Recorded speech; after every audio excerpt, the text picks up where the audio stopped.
Bien-aimé, cette fois-ci, c'est la 30e vidéo et à quelques jours près, ça fait 1 an que je fais des vidéos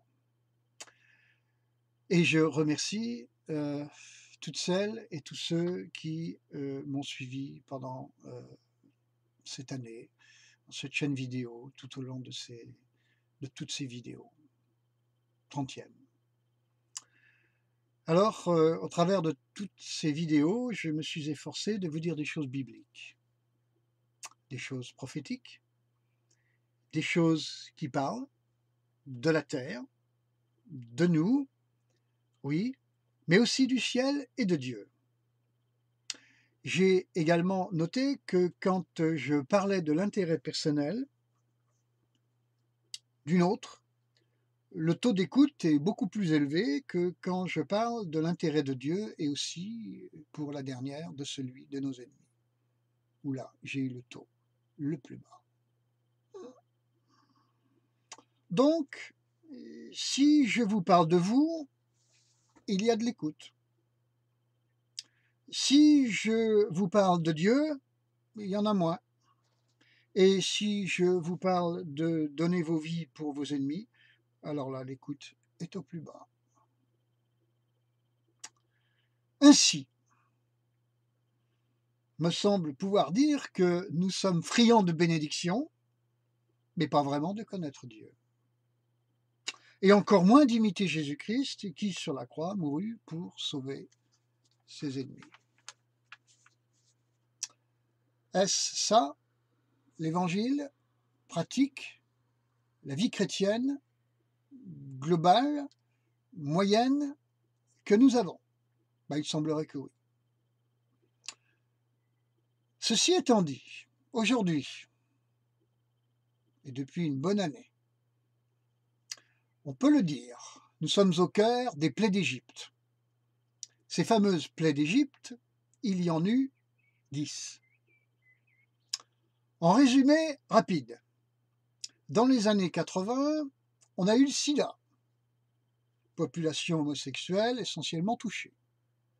Dans les années 90, vache folle, grippe aviaire, cette fois-ci c'est le monde animal qui est touché, l'alimentation humaine aussi. Dans les années 2000, diverses épidémies touchant surtout le tiers-monde et explosion du terrorisme mondial, non plus localisé, et, souvenez-vous, en 2006, 280 000 morts en quelques minutes, le fameux tsunami du côté de l'Indonésie, Sumatra, Java et compagnie. Je me souviens d'ailleurs que ce même jour, je conversais un petit peu de façon tendue avec un franc-maçon dans une chère maison à l'époque en Normandie, qui me disait: vous les évangéliques, vous faites du catastrophisme pseudo-apocalyptique. Ce jour-là où il me disait ça, c'est le jour où il y a eu ce tsunami de 280 000 morts. Ouais.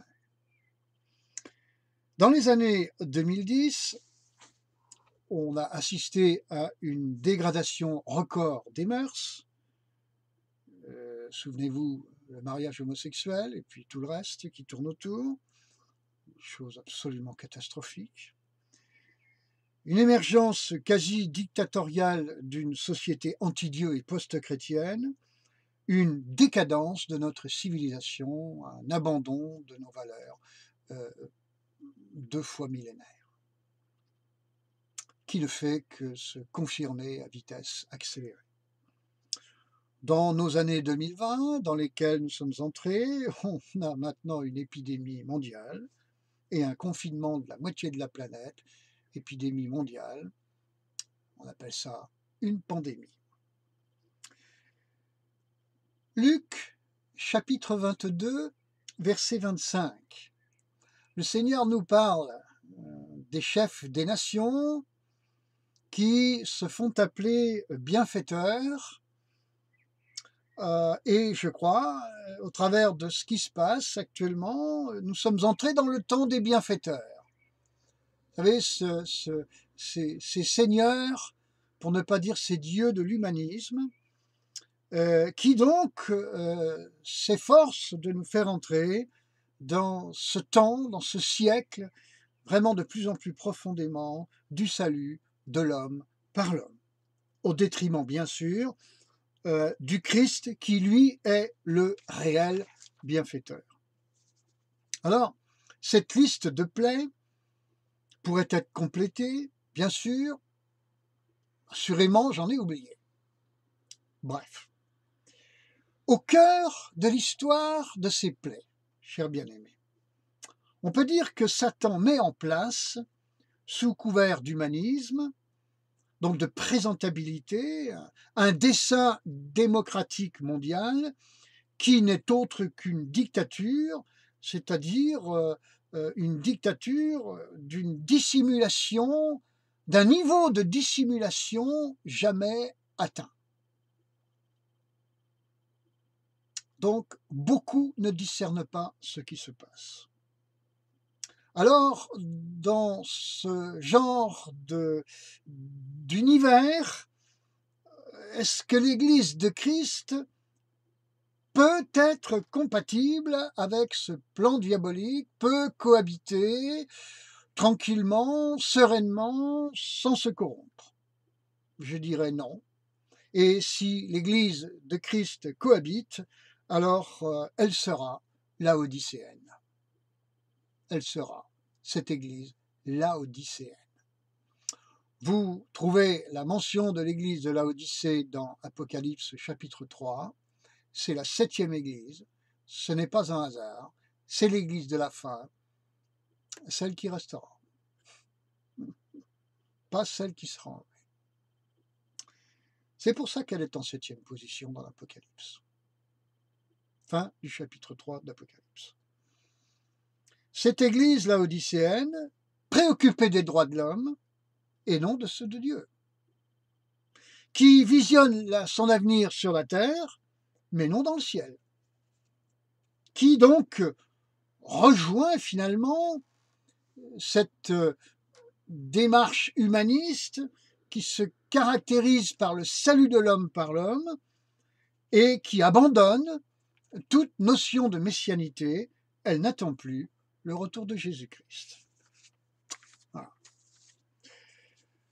Alors, sachez quand même ceci, c'est qu'au terme de ces 10 plaies d'Égypte, comme vous pouvez le lire dans le livre de l'Exode, le peuple d'Israël fut libéré.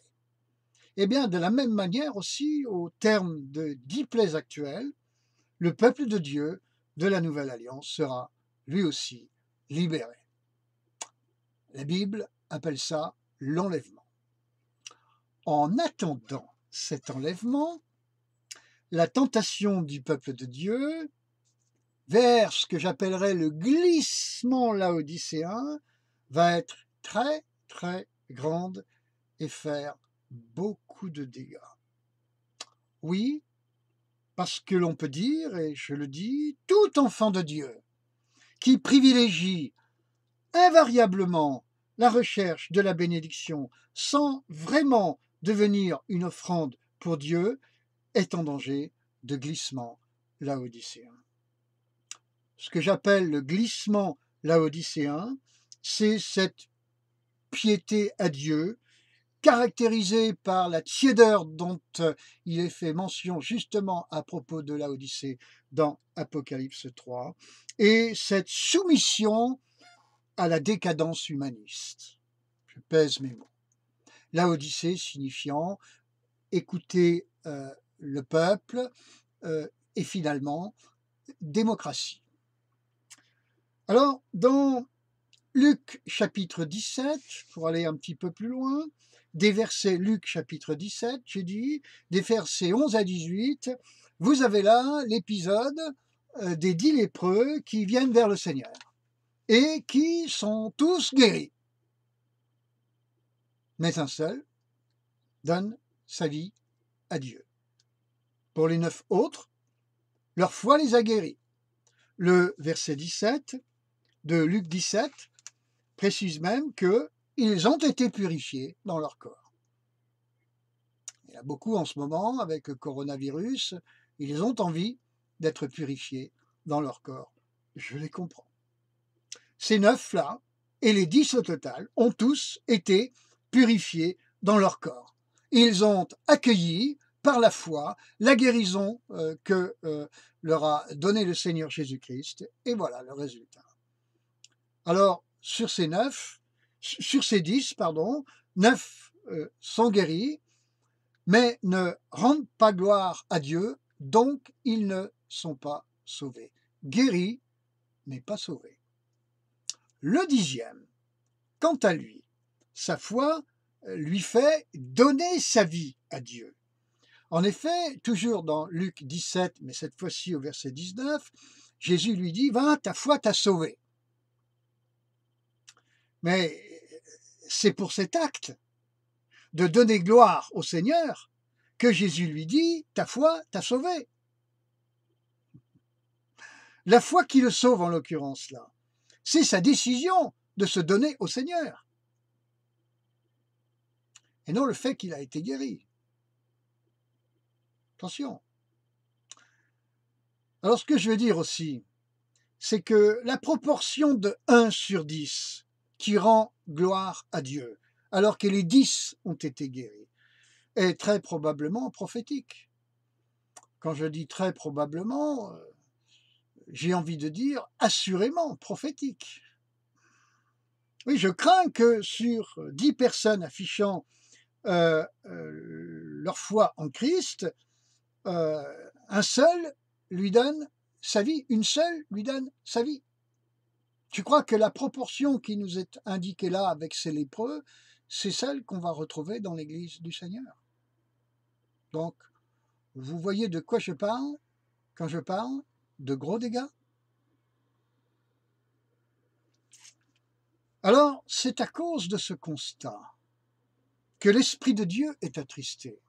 Si moi je le fais, vous imaginez bien que l'Esprit de Dieu l'a fait depuis longtemps. Il en est attristé. Et donc, la gloire de Dieu est absente de l'Église du Seigneur. Je le répète, peu donnent leur vie et beaucoup viennent se servir.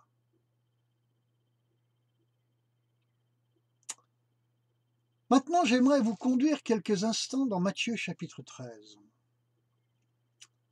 dès le premier verset. Vous avez là les 7 paraboles du royaume. Ce royaume, c'est le royaume des cieux. Dans la Bible et dans le Nouveau Testament, le Seigneur raisonne en termes d'église, mais plus précisément et beaucoup plus globalement, il raisonne en termes de royaume des cieux. Il faut visionner l'œuvre de Dieu sur la terre en termes de royaume des cieux.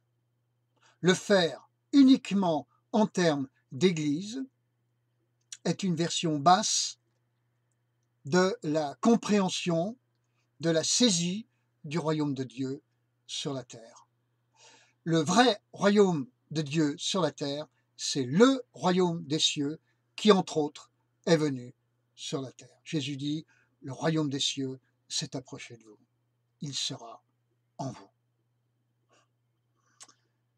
Donc, à partir du moment où j'appartiens à Jésus-Christ, je suis pleinement dans le royaume des cieux, même pendant le temps de ma chair sur la terre. Ces 7 paraboles du royaume, 7 quand même, comme peut-être 7 temps qui sont donnés à l'histoire de la dispensation du Saint-Esprit, celle de la Nouvelle Alliance, ici-bas, sur cette terre. 7 paraboles. Il y a un mystère dans ces 7 paraboles. La première parabole, celle du semeur. Dieu sème. Nous voyons, il y a 4 terres. Une seule est bonne. Est-ce que moi, est-ce que vous, est-ce que toi, mon frère, ma sœur, tu es une bonne terre? Quelle est la caractéristique d'une bonne terre? La bonne terre elle a viré tout ce qui est polluant d'elle. Elle a viré son héritage. Elle a viré tout esprit mauvais. Elle a viré son mauvais caractère. Elle a viré sa chair. Elle a viré son héritage. Elle a viré ses peurs. Quand je parle de caractère, je parle de mauvais caractère. Je parle de tout ce qui est de l'âme, de la domination de l'âme. Elle a viré tout cela, cette terre-là. Elle a appelé le Saint-Esprit à venir régner en elle, cette terre. Elle a viré sa religion, elle a viré sa théologie, elle a accueilli celle de la Bible, communiquée par la lumière du Saint-Esprit. Ça, c'est une bonne terre. C'est la bonne terre. Seigneur, que je sois la bonne terre dont tu parles dans cette parabole du semeur. Alors Dieu a semé. Il a semé dans mon cœur. Mais est-ce que mon cœur est une bonne terre?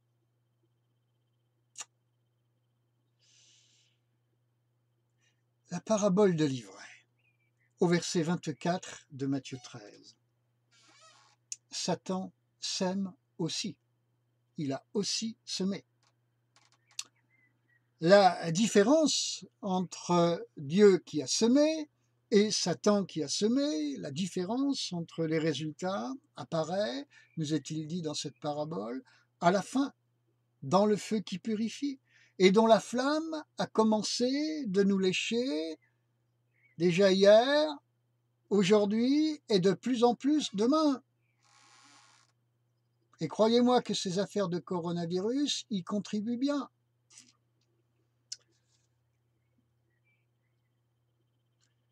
Troisième parabole, le grain de moutarde, verset 31. Cet arbre qui a grandi, une petite graine au début, maintenant cet arbre qui a grandi avec de belles branches, dans lesquelles les oiseaux du ciel viennent nicher. Bien-aimé, ma foi est-elle devenue mature? Est-ce que je suis construit en Christ?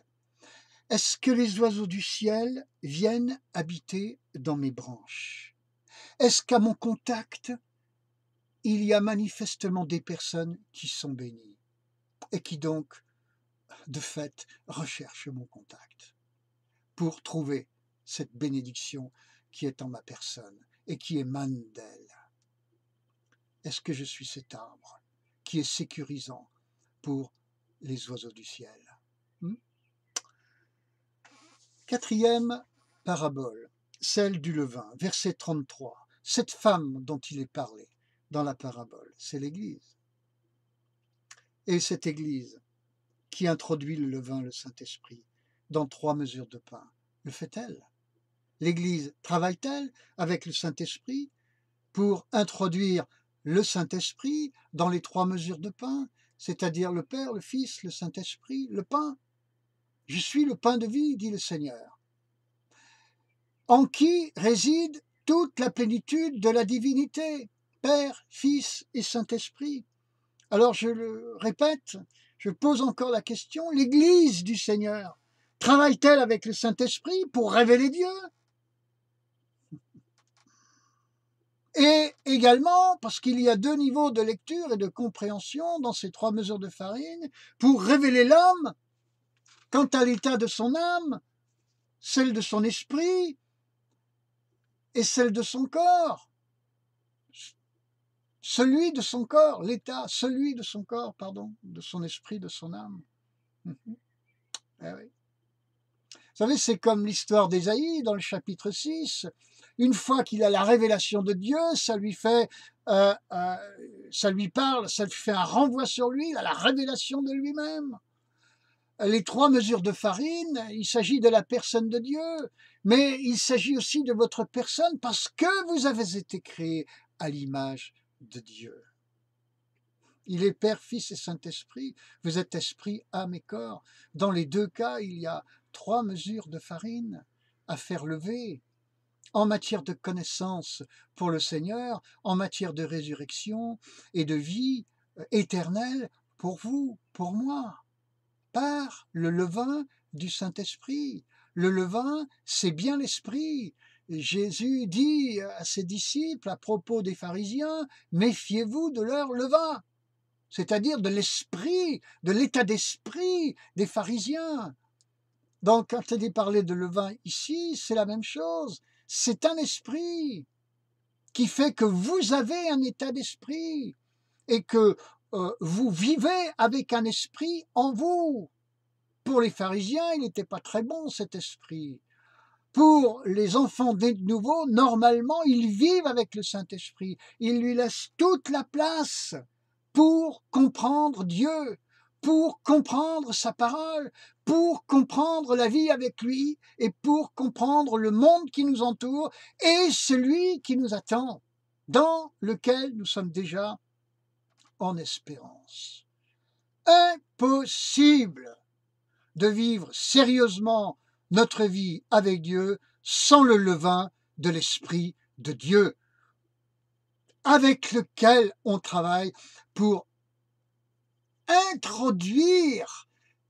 nous introduire dans ce qui est la vie et la comprendre, Christ étant ma vie et la vôtre. 5e parabole, verset 44, le trésor caché. Le trésor caché, à votre avis, c'est le Christ? Eh bien non. Le Christ, c'est l'homme qui achète le champ. Parce que Christ est gratuit. Et l'évangile est gratuit. C'est gratuitement que vous recevez le salut de Jésus-Christ. Il ne s'achète pas.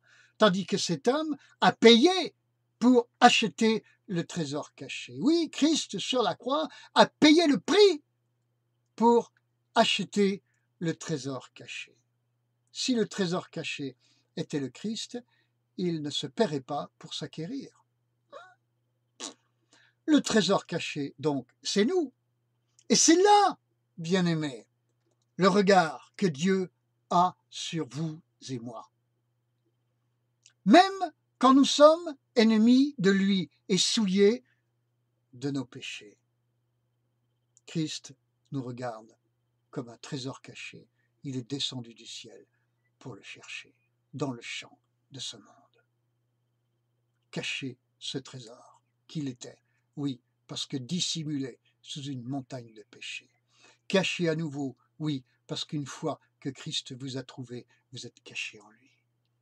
Et il a payé pour vous trouver.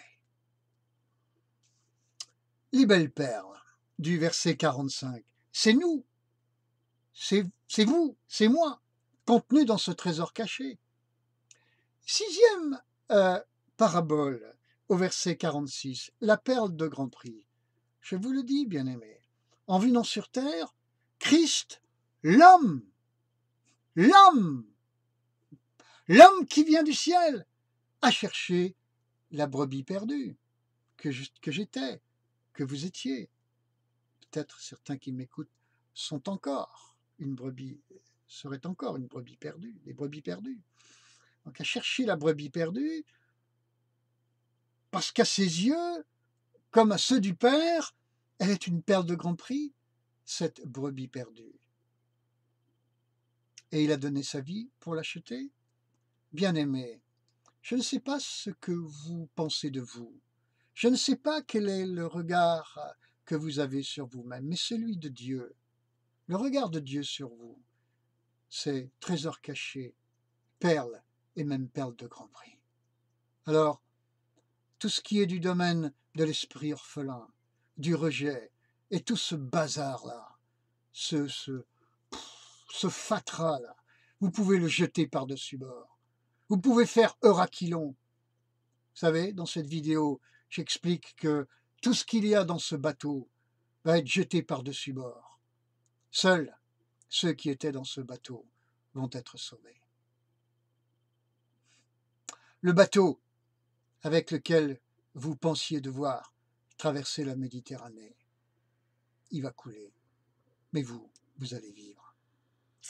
Vous allez vivre parce que le regard que Dieu a posé sur vous, quand vous étiez encore ennemis de Dieu, sans penser à lui, sans lui consacrer un seul jour de votre vie, noyé au milieu de l'océan de vos péchés. Lui, quand il vous regardait, il disait de vous, trésor caché, belle perle et perle de grand prix, mes amis. Comprenez cela, bien-aimés, et recevez la photographie que le Seigneur a de vous. Convertissez-vous à ce qu'il dit de vous dans la Bible. Dans ce chapitre 13 de Matthieu, versets 44, 45 et 46. C'est ça, l'amour de Dieu pour les perdus. Lui, il est venu pour ceux qui ne l'aimaient pas. Il a donné sa vie pour ses ennemis. Lui. Et vous, qu'allez-vous faire? Même pas 100 vues dans la vidéo 29. Même pas 100 vues au moment où je vous parle.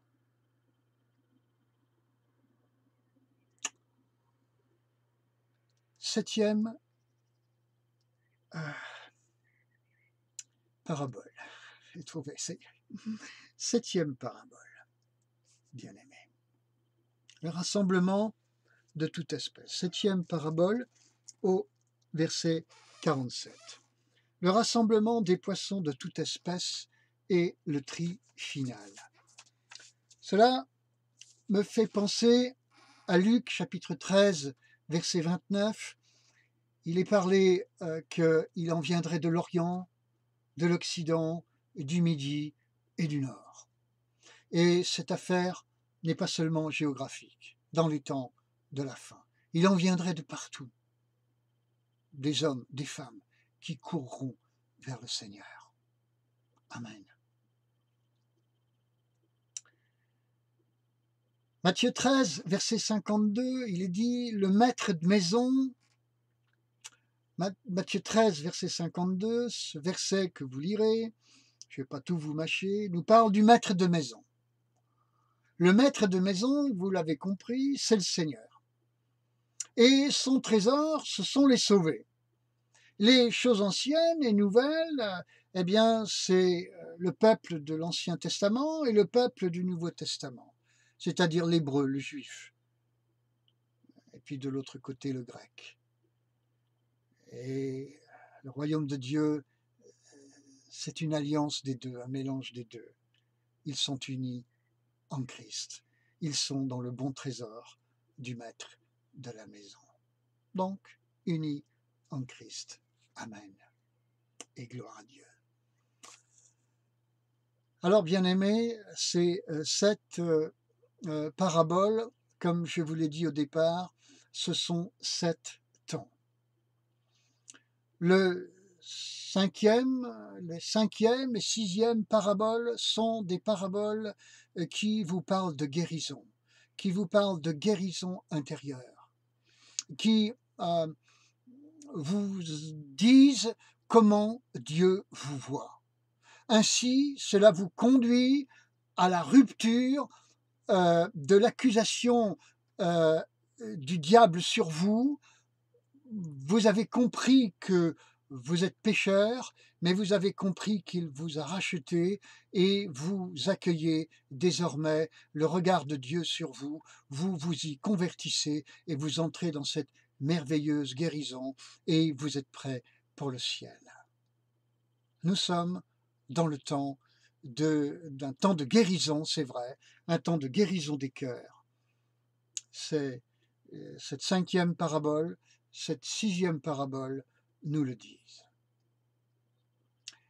C'est le temps qui précède l'acte final. Dans cet acte final, ce filet qui est jeté, qui ramasse les poissons qui sont ensuite triés, c'est le temps du feu, c'est le temps du salut au travers de ce feu, c'est le temps du jugement. Et quelque part, nous sommes en train aussi désormais, alors que nous avons commencé ces années 2020, aborder ce temps. Vous n'avez plus le temps de réfléchir. Dès maintenant, désormais, veillez à être remplis du Saint-Esprit et à donner vraiment vos vies à Dieu. Vous n'en êtes pas capable, mais levez-vous, faites-le par la foi, Dieu le fera par son Saint-Esprit en vous, ce fameux, ce merveilleux levain Fraiser. En conclusion, je dirais, puisque le maître de la maison m'a regardé comme une perle de grand prix, moi, puisqu'il a vendu tout ce qu'il avait,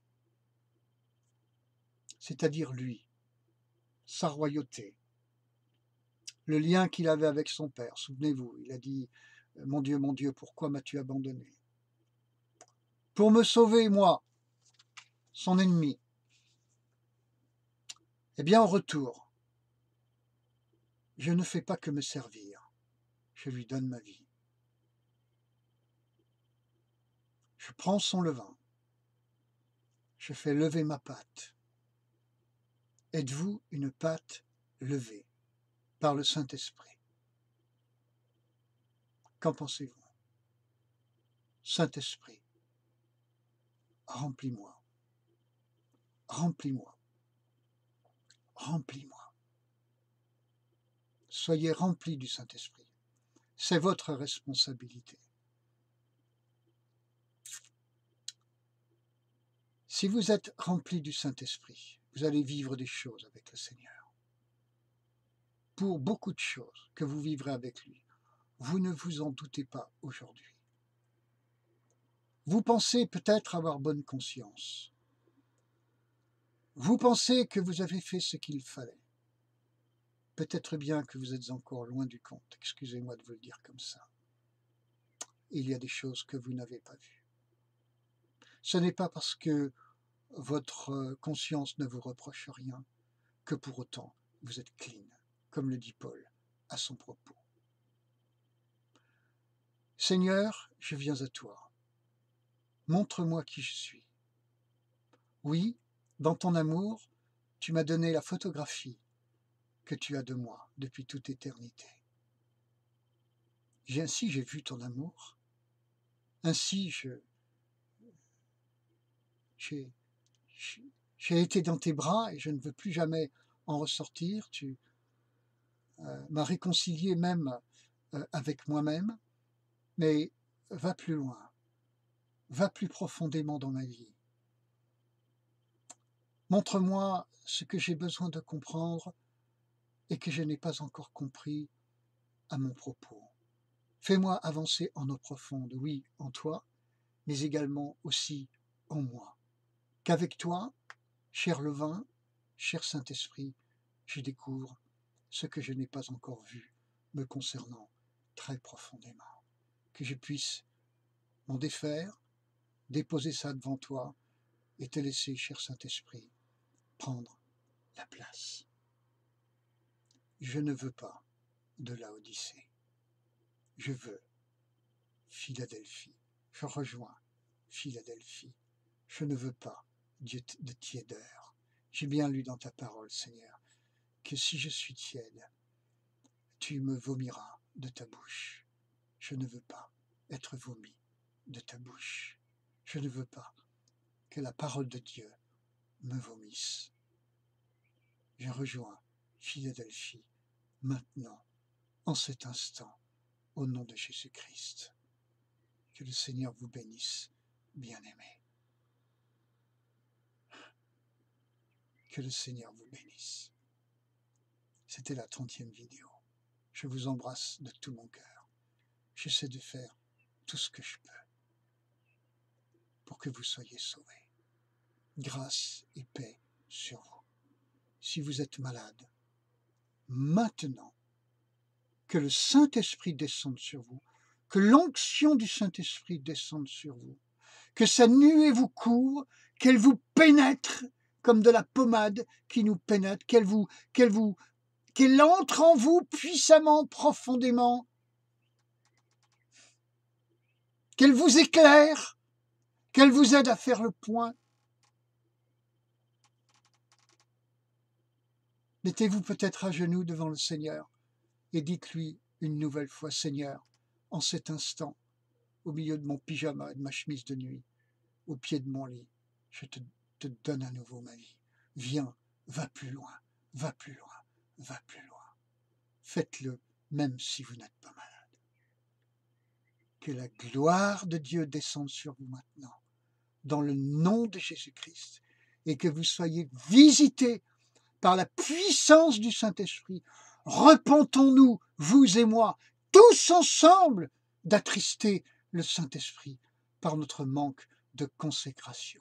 Soyons des offrandes pour lui, au nom de Jésus-Christ. Et je vous embrasse de tout mon cœur. Amen. À bientôt, mes amis.